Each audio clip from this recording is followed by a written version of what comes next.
کی قیمتیں، اس حوالے سے بات چیت ہوئی اور کچھ ایکشنز بھی اناؤنس کیے ہیں؟ بہت شکریہ ارشد صاحب. جی بالکل ارشد صاحب, اس پہ کوئی 1.5 گھنٹے کی ڈیبیٹ ہوئی ہے اور بہت سیریس کنسرن تھا, اور ڈسسیٹسفیکٹری از دا ٹرم جو وہاں یوز ہوئی ہے, اور پرائم منسٹر نے اس کا بہت ہی سختی سے نوٹس لیا, کیونکہ پرائم منسٹر صاحب نے واحد اس خطے کے اندر ان حالات میں جس میں ہمیں اکانومی جتنی کولیپس اور پیرالائزڈ اور کرپلڈ ملی, اس میں اتنا بڑا اقدام پرائم منسٹر عمران خان صاحب نے کیا کہ فیول کی قیمتوں کی مد ختم کر کے اس لیول تک لے آئے جس میں قوم کو اور اوور آل مہنگائی کو افیکٹ کرتی اور ایک ریلیف ملتا. لیکن اگر شارٹ ہوا تو اس کے اندر وجوہات کیا تھیں, اور پھر سائملٹینیسلی اتنا زیادہ وہ اس کا سختی سے انہوں نے نوٹس دیا کہ انہوں نے پھر اوگرا کے چیئرمین پرسن جو ہے ان کو بلایا, ان سے بریفنگ لی, کاؤنٹر کراس سوال جواب ہوئے وزیروں نے کیے, اور بہت ہی میں سمجھتا ہوں کہ اتنی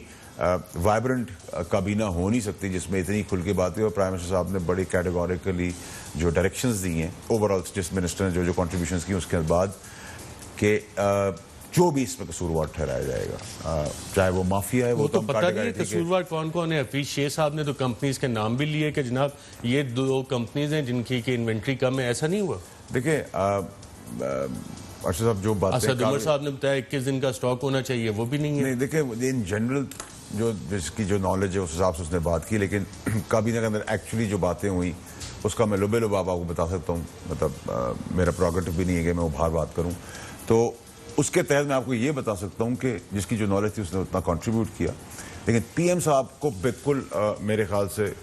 کرسٹل کلیئر پکچر مل گئی ہے کہ سنیں کہ آپ نے منسٹر عمر ایوب صاحب کو بڑا ٹف ٹائم دیا ہے, ندیم بابر صاحب کو بڑا ٹف ٹائم دیا ہے, جس میں آپ بھی شامل ہیں, آپ کے دیگر کابینہ کے کولیگز بھی شامل ہیں, اور وہ اتنے ایموشنل ہو گئے ایک سٹیج پہ کہ شاید کسی نے ریزائن کرنے کی بھی آفر دی.